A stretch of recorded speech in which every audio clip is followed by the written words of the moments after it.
Aloha and welcome to sunny Southeast Michigan. I am the draft specialist, and back again is Eric, my IPA aficionado, which is what we'll be featuring today from Minnesota and Wisconsin. Just got back from a Labor Day trip in Minnesota, stopped at a couple breweries, stopped at the Angry Inch. That was a very interesting brewery. I only got to try a couple, but love to try more. And Tonsonwald in Northfield, which was a swanky little joint, and I'd love to try more of their beer as well. I do believe Tonsonwald is German for dancing forest. Don't quote me.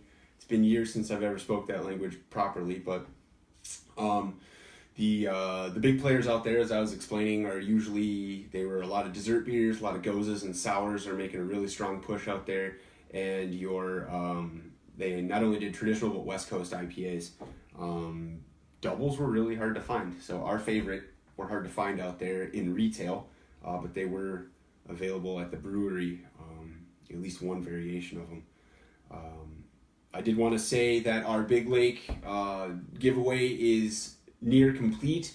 Bad and Boozy, you are the clear winner, but you must PM us your address so we can send it to you. If we do not get it by the end of the day, it will go to the runner-up, and we will post the runner-up after that.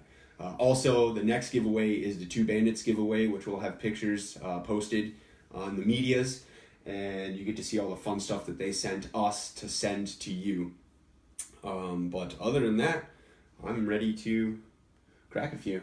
Yeah, let's do it. Ready? All right, let's start in Minnesota. Let's start with the cans because they probably chilled faster. Yeah. This is the one I'm really excited to try. It's Surly's. It's the Todd. Let me see. I want to say it right.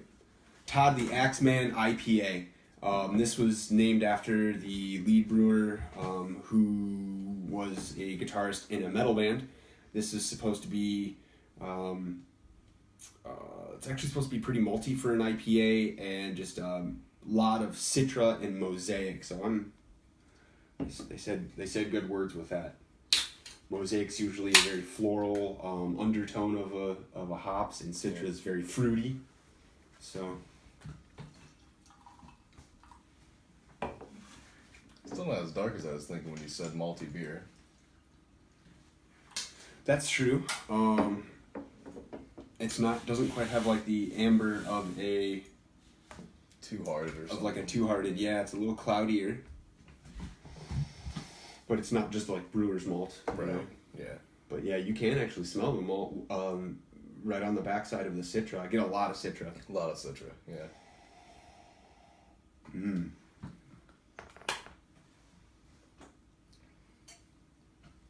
That's pretty good. Wow, that's refreshing. It is. It's sharp.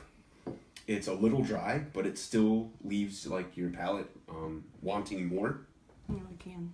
Oh, the can. Would you like a glass? No, thanks. Shout out to Big Lake. My wife was wanting a blue and haze yesterday, so now she's not just ordering them; she's wanting them too. We're getting there. We're getting there. Zach, Keith, keep up the good work. But back to this one, I'm not familiar with Surly. I know that they're relatively, they were really big when they were small, and then they exploded in size, and so they're starting to put out other beer. As it clearly says right on the can, they are still independent, which I think is huge. Yeah. I have a lot of respect for that. I have a lot of respect for the little guy, being one myself in the industry. Oops, here, put that there. Is that better? Yeah, that's good. But I'm really impressed with this one. The Mosaic is the undertone. The Citra, a lot of Citra. Yeah. And the malt is it's a different flavor malt. It's not like the crispness of like a crystal malt. Yeah. You know what I'm saying? And it's not just generic brewer's malt.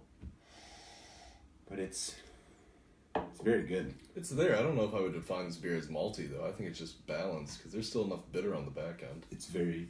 Yeah. It is very bitter. I shouldn't say very bitter. Bitter and dry. 7.2%. So right there.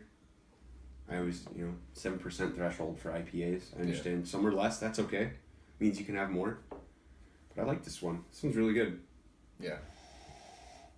So despite the can, never would have bought that can personally, but it tastes really good. I'm impressed. Love to check out their operation, especially since they've gotten much bigger. Yeah. That'd be fun. Hey, next time I'm out in Minnesota, Surly.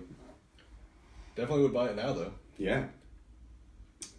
I don't know if they, I believe they are still just Minnesota. Yeah. But hopefully we can get the name out there so people start going through. The cool thing that I'm seeing is like every state has their own craft beer passport. Have you seen those?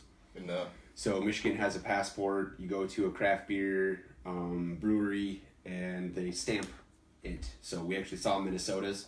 There's some 120 in the passport. Wow. So and obviously it changes all the time. I thought that was really neat. What do you get if you complete that? Hopefully not a hangover. I don't know if there really is much of a game to it. Just Right, more right. as like look, I did this. You know, That's cool. kind of like our check off every major league ballpark. Just kind of like a little personal triumph. Yeah. This one's very good. Yeah, I like that one. Not at all what I was expecting. You know, that can kind of makes you think there's a lot of bite behind it, Yeah.